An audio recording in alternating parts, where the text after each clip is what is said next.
O Cristal Encantado. A história se passa no planeta Thrall, onde o cristal que dá vida a tudo no planeta rachou há 1000 anos. E nessa mesma época apareceram duas raças, os místicos e os Skeksis. Skeksis malignos e sedentos por poder, e os místicos alteros que procuravam viver em harmonia. É um maniqueísmo bem claro aqui. Cada espécie ficou apenas com 10 de cada quando o filme começa aqui, né? E os Skeksis, os malignos, eles tomaram conta do castelo do cristal, né? Onde tem lá o cristal. Os Skeksis são criaturas bípedes com visual meio de abutres e meio dinossauro. E os místicos são esses seres meio corcundas e pescoçudos que não dá pra entender muito bem relacionado com outro animal que eu conheça. Mas o que acontece? Os místicos enviam o filho adotivo deles, que é o Jen. Ele não é da mesma raça, ele é um Gelfling, numa jornada para encontrar o fragmento perdido do cristal, quando ele rachou 1000 anos atrás, esse fragmento é perdido pelo mundo, para que o planeta retorne ao mundo cheio de vida e natureza que ele era antes. O filme é dirigido por Jim Henson e Frank Oz, ambos com históricos de pesado envolvimento em efeitos práticos e manipulação de marionetes. E com isso, este filme não tem um ser humano sequer.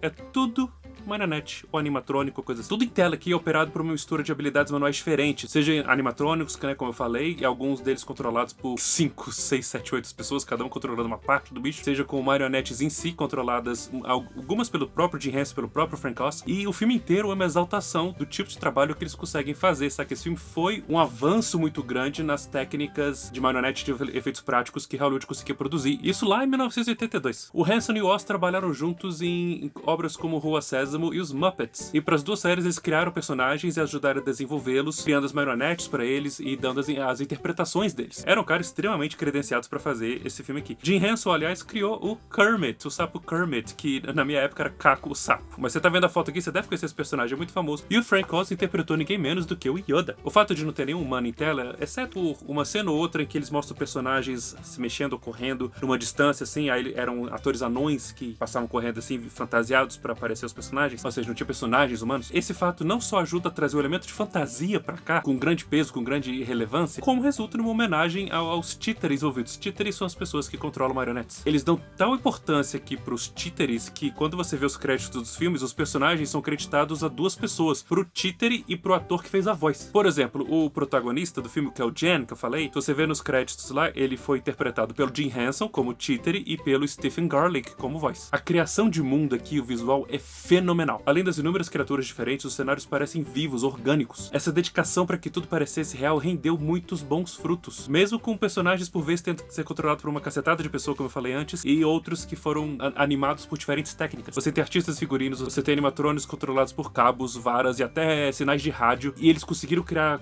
criaturas que mexem de uma maneira que parece até que tá respirando mesmo. De novo, parece orgânico, parece uma criatura de verdade, não um troço construído mecanicamente. Você tem até pequenas criaturazinhas que tipo caberam na minha mão, que são mexidas por motorzinhos, saca? Você liga a coisa andando assim e convence. O maior desafio do filme foi nos Gelfling. Como eles têm as feições dos rostos mais parecidas com as dos rostos humanos, era onde tinha que ter uma atenção muito grande ali pra a gente se conectar mais facilmente com eles. E nesse quesito, o filme não envelheceu muito bem, saca? Mas lembra, é de 1982. Mas mesmo tendo envelhecido muito bem, é muito difícil não se impressionar com a qualidade técnica da coisa. Outro obstáculo foi com os gigantescos insetoides Garthi, que eram carapaças que os atores dentro usavam pra poder se mexer, só que elas eram tão pesadas, coisa de 32 quilos, que a cada take os atores vestidos nesses figurinos tinham que ir pra um lugar onde eles penduravam os atores assim, a carapaça no lugar, para o ator ficar um pouco suspenso e o peso não ficar nos atores, que eles não aguentavam. Até os próprios místicos foram de grande dificuldade, saca? Porque essa cabeça pescoçuda era um cara com a mão, então você tem que ficar segurando aquela posição por um tempo pra poder fazer a cena. Só que aquele troço todo no seu braço, com aquela cabeça, aquilo pesava pra caramba. O próprio Jim Henson, que fez um desses bichos, só conseguia segurar a posição dele pra fazer uma cena, coisa de 5, 10 segundos. Era muito peso. E sim, eu tô aqui babando o ovo, digamos assim, do Jim Henson e do Frank Oz, mas a gente não pode dar todo o crédito visual do filme pra eles. Ainda mais quando grande parte da produção do visual desse filme girou em torno da arte do artista Brian Froud. Ele é um ilustrador que criou cenários absurdamente lindos e incríveis. E ele fez parte integral do processo de decisão de cada elemento visual desse filme durante toda a produção dele. É interessante notar que essa história toda aqui acabou nascendo por acaso, porque o Jim Henson falou com o Brian Froud, encomendou umas artes conceituais dele, e ele disse que o nome do filme ia ser The Dark Chrysalis, é tipo a crisálida negra. Só que ele entendeu The Dark Crystal, o cristal negro, que é o nome original do filme. E aí ele criou vários designs baseados nesse conceito de ter um cristal negro lá. Aí quando ele chegou pro Jim Henson e mostrou as coisas, o Jim Henson ficou com cara de: Que isso, meu irmão? Tá doido? Só que ele olhou pro negócio e falou: Nossa, pô, tá doido, mas eu gostei. E aí eles desenvolveram a história a partir disso. Quando a gente fala do roteiro, aí a gente já tem umas falhas bem nítidas. Tipo, o Jan parte nessa jornada dele pra achar o fragmento do cristal, e ele parte com várias dúvidas que se ele tivesse perguntado pros místicos, eles teriam respondido. E por que os místicos mandaram ele sem falar tudo isso? Do jeito que é apresentado, é bobo, não é uma coisa tipo, não deu tempo de explicar, sai correndo aí. Ele só foi porque eles falaram pra ir, mas ele não perguntou nada.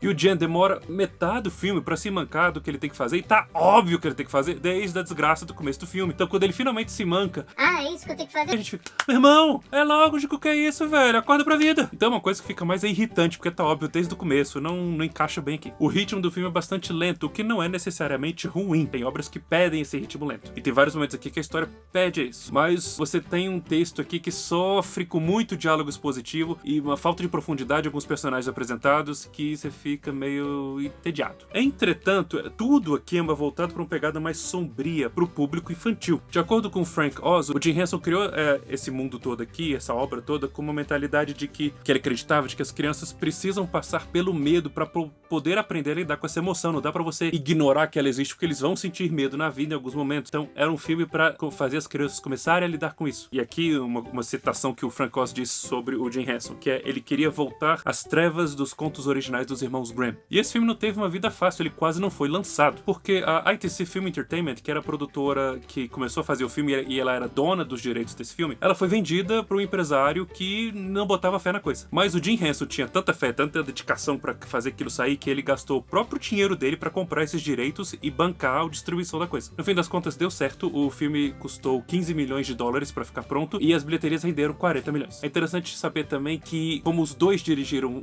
o filme, cada um ficou responsável por elementos diferentes. O Jim Henson ficava mais em movimentos de câmera e composições de cena, e o Frank Oz ficava mais ditando as dinâmicas entre os personagens e dirigindo a atuação. Ele estava mais preocupado no desenvolvimento dos personagens na cena, o que a cena narrativamente podia trazer pro filme. Eles também tiveram uma decisão bastante acertada de filmar com um tipo de luz na frente da câmera que dava uma atmosfera meio mística pra coisa meio etérea, como se ela estivesse sempre iluminada por alguma coisa diferente. E se você vê algumas das pinturas originais do Froud, tá tudo bem exemplificado aqui. Aliás, Jim Henson, Frank Oz e Brian Froud voltaram a trabalhar juntos, e outro clássico dos anos 80, Labirinto, a Magia do Tempo, aquele com o David Bowie. No final das contas, o Cristal Encantado pode não ter um roteiro tão polido assim quanto o seu visual, mas ainda assim é uma bela aventura infantil que trouxe inovações revolucionárias para a indústria do cinema de Hollywood. Pessoal, muito obrigado por assistirem meus vídeos, assistiram o Cristal Encantado, estão empolgados para a série nova da Netflix que vai sair no final de agosto agora, que vai ser uma prequel desse filme. Comenta ali, curte aí pra continuar dando passos nerds, não deixem de se inscrever aqui.